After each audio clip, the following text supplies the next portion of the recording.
so this is a bit out of left field for me. But let's play some Redout, shall we? This is a futuristic anti-gravity racing game by a little tiny studio called 34 Big Things down in Italy. And as you can probably tell, I've played this game before.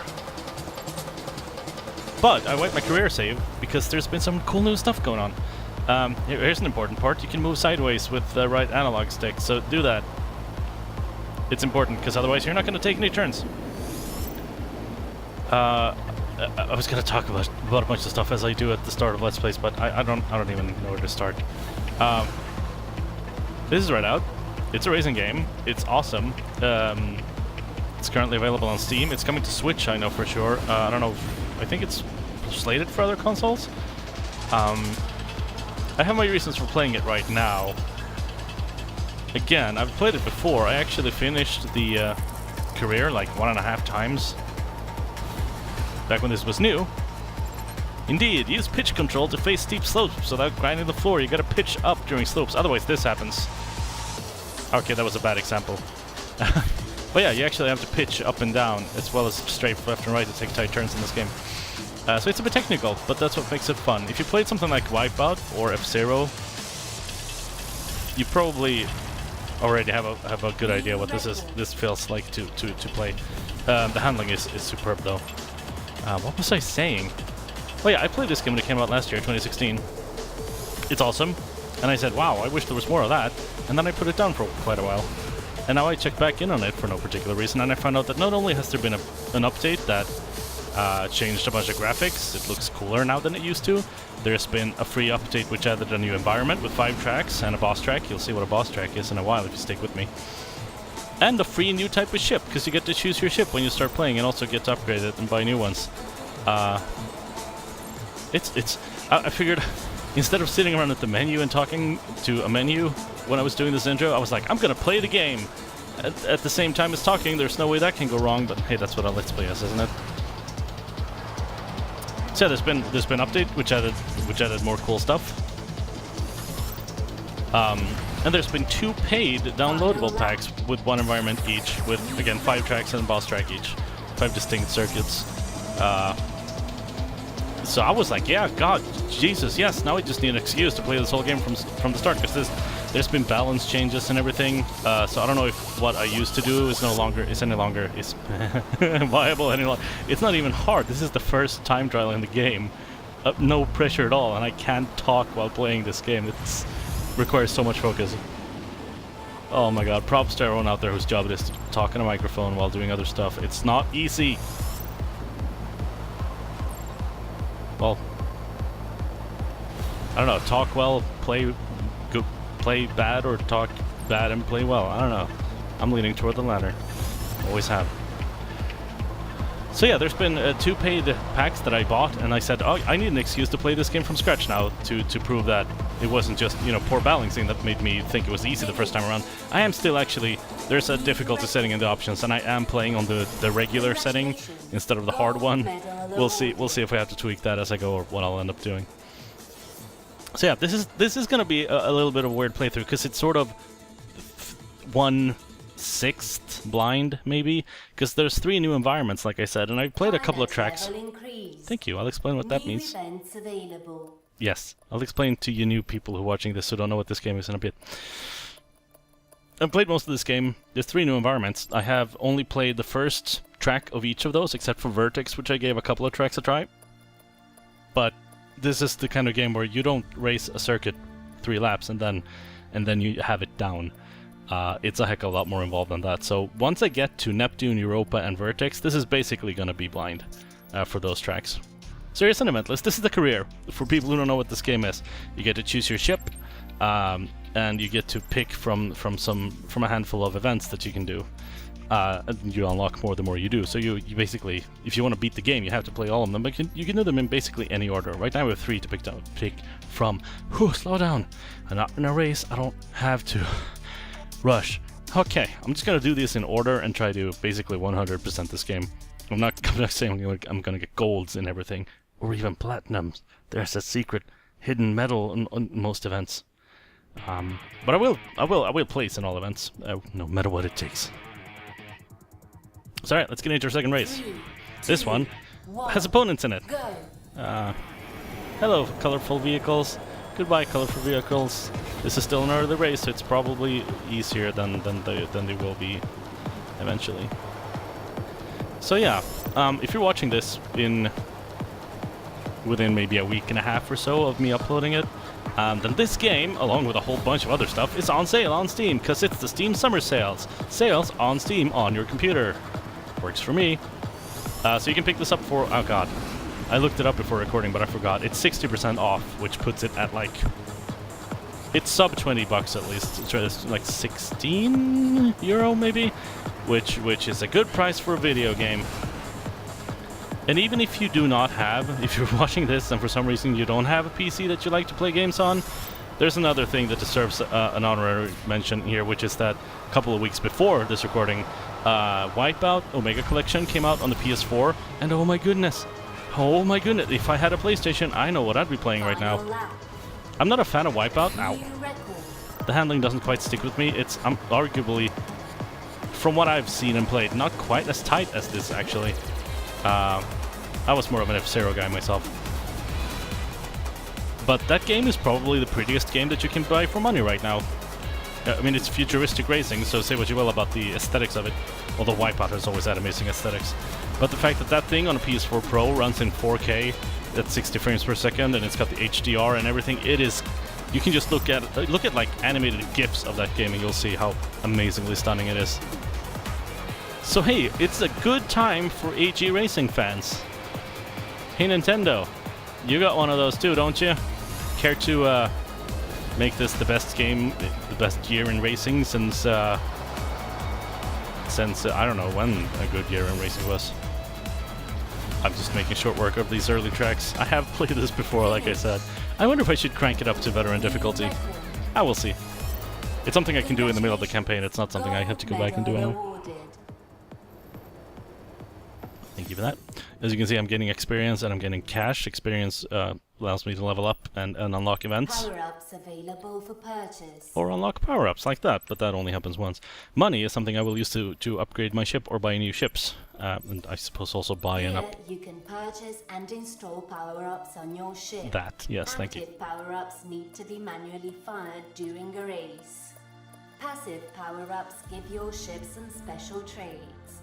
You can install one active and one passive power-up at any given time. You can... Okay, what? Okay, that wasn't... You can upgrade them too, is what she was gonna say. Yeah, you can spend cash on these things too. These are good to have. And now that I've unlocked them, I should spend money on them. I do like me some turbo boost. I'm gonna unlock that. And I'm also gonna unlock... There's a bit of a passive here called the magnetic stabilizer, which makes turning easier. Which is a bit of a, like, a bit of a crutch, I suppose. Training wheels. Hardcore racers go for the augmented propeller at all times because you get better speed. What more can you ask for in a race? But turning is good. I like to turn. I'm gonna upgrade it one more time. There we go. Now we got a level 1 turbo boost. You already have a boost. By default, it's on the left bumper. You accelerate with the right trigger. Brake with the left trigger. I'm using an Xbox controller, by the way, so trigger bumper, L1, L2, whatever. Shoulder buttons. One for gas, one for brake, one for boosting. You've got your... I'm gonna point it out of the HUD here. The HUD's a little bit hard to follow when you're watching. It's actually easy to spot when... Like, you know what you're gonna do with your ship when you're racing, but when you're watching someone else race, it's kind of hard to see. You got your health and the speed on the right there, or left there, and the energy bar and power-ups on the right. So you see the energy thing filling up, and then you can spend some to boost a little bit. Or in this case, I have installed the... well, no, in this case, nothing. Because as you can see, the power-ups underneath the energy are crossed out, because this is a pure race, which means there are no power-ups. If I had them, I could spend all of my energy in one go to activate the turbo boost I just bought. I will do that later. But for now, it's just pure skill and racing. If someone who's watching this has played this before and is thinking something's weird here, I can't put my finger on what's weird. If you've played since the color remake patch was which was a couple of months ago, I think. Whee! I've actually I have all of the graphical settings on max, except for motion blur, which I turned off. I actually think it's... I don't know, it's a matter of taste. I played the first time I played it, I had everything on max, and I thought it was awesome. But coming back to it, I was sort of... I don't know. I think it was the added crispness of the color pass that they gave it when switching to the tone mapping stuff. That it's pretty now. That made me realize that the motion blur was actually a little bit heavy for my taste, so I turned it off completely. And I think, here's a theory, I haven't tested this yet. This is the first video I'm gonna upload of this game since doing this. What's that sentence? Yes, my first video of this game is the first video. Still not sure how to take that turn at full speed. I tried letting off the gas there, and that did nothing. Pro tip, you're pretty much not supposed to let off the gas in this game. But yeah, I suspect this kind of game tends to look awful on YouTube. This and Wipeout both, and F-Zero 2 for that matter, if you can somehow record that in HD. You can with emulators, magic. There's so much movement and so much color that compression just freaks out and has to work overtime to get the video down to a practical size. I'll stop talking quite so much in a bit if you're one of those people who think I talk too much. I'll also explain redouts and blackouts. But yeah, I think without motion blur, it might actually look a little bit better on YouTube. So that's an experiment. I will see when I upload this video how it looks. Gold medal awarded. I'm not bad at this game. I'm not great at this game, but I'm not bad at this game. Those leaderboards, are those... Yes, indeed. Thank you very much. Swing race. Let's just go.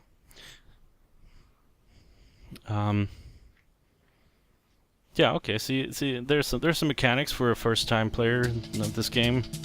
Aside from the normal turn left and right, gas, brake, boost, strafe. This is just strafing. You can fine tune and keep yourself in corners very well by strafing. I mentioned pitching up and pitching down, but I didn't really go into why that's important. A thing that happens if you go downhill way too quickly is that negative g-forces will impact your body in such a way that blood will rush from your everything into your eyes and brain, and you will start seeing red, and that is very unhealthy. In the game, this is just a visual effect. I hate this turn. I'm gonna practice this turn. I've been wanting to practice this turn, because some people I've seen on YouTube are really good at taking that turn. I'm not. So anyway, that's a Redout. That's what the game gets its name from. Fighter pilots experience that in real life.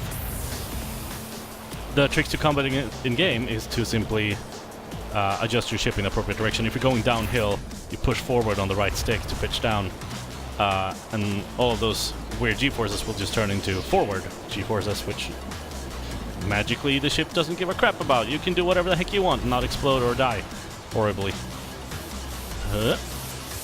Nope. And vice versa, if you're going uphill, you pull back to pitch up. And you'll prevent your blood leaving your head and going into your body, which is called blackout or a grayout. Furthermore, as you saw in the tutorial on the first stage, if you are going in like a loop or a really sharp upwards turn and you don't pull up, your craft will grind the floor, and that will cost you energy. Energy, shown on the... see, it says health there on the left. It's called health. Energy is on the right. No, it costs you health. If you run out of health, you explode, and that's bad, so don't do that. You lose health by crashing and by grinding into the ground and hitting obstacles. But it works sort of like a modern FPS shield system, where if you don't hit anything for a couple of seconds, it will start to slowly regenerate. So now we're on this second track here with opponents. Soon enough, I'm gonna have to stop just blabbering and really focus on the game. And this will be a more pleasant experience for all of us. But once I have something to talk about, I need to talk about it, so... There's a Redout for you. When the screen goes red like that. It doesn't actually impact the driving any, but it is unsightly and disruptive, so... do your best to avoid that by pitching up and down as appropriate. Oh, it's an elimination race. Okay, gotcha. This is one of them things where the last person who crosses the finish line explodes, and it is... Yes. I think I'm gonna have to turn up the difficulty. because like I'm supposed to. Again, I'm not super great at this game, but I want a challenge even at these early levels. Because I remember when I started playing, it was something like level 5 or something was just kind of almost impossible for the longest time until I really stepped my game up. So it's got a skill. Oh, what am I doing? Pitched the wrong way. Whew, okay, let's talk in.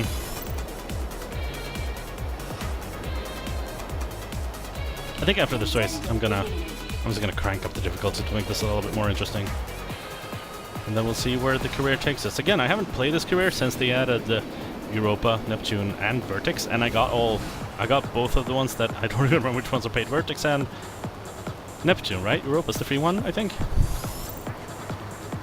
So once we get there, this'll be part of why I'm doing so well right now, comparatively AI, is of course that I've played these tracks dozens of times before. Ooh, that was almost a good turn. So here's a trick I do with some of these vehicles, which I actually learned in F-Zero GX. Is I tend to start turning a fair distance before the turn, strafe toward the outside of the turn, so that I can keep turning but still go in the same direction. It's basically a strafe assisted drift. And then as soon as I hit the apex or somewhere near around there, I start strafing toward the inside instead to make it a tighter turn. That's my way of dealing with it. It also bleeds a lot of speed doing that, so don't know if you want to go super ultra fast around corners, but it's my trick for those ones that are just too... Oh, forgot to push forward there. For turns like this, when you come at like super hyper speed, you pretty much need to bleed off some speed to take these turners, at least with some of these vehicles that don't turn as sharply as the others. The super muscle car floaty taxi thingy that I'm driving is not one of the grippiest in the game. So you might have to actually tap the brakes a little bit here and there. Thank you. I'm just gonna hop out real quick, and this is how easy it is to do this stuff. Hop into the options and say AI difficulty veteran. Let's call it that. Now I want operations on. There we go.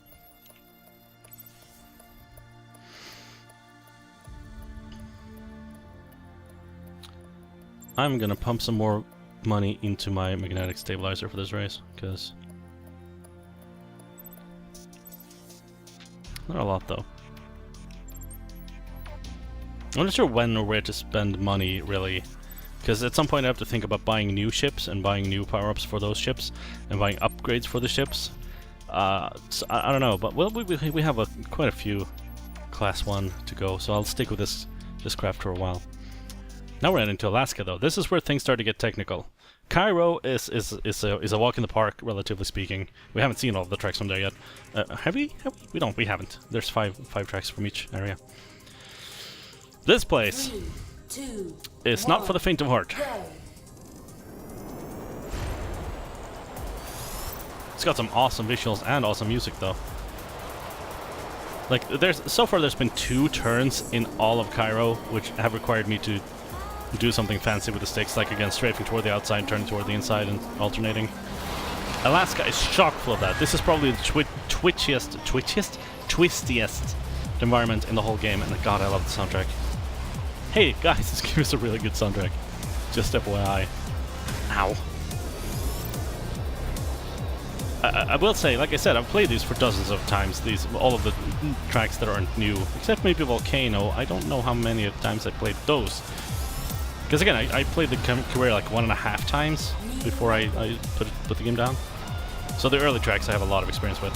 However, it's been many months since I did so don't complain at me for not knowing where all of these turns are or not following good racing lights, and god, Jesus Christ. Also, this is not my ship of choice, to be honest. I specifically picked the one that I did not use last time, which was the ESA, whatever it is. That one's got a lot of acceleration and a lot of grip, so it's really easy to steer with. This one is not so easy to steer.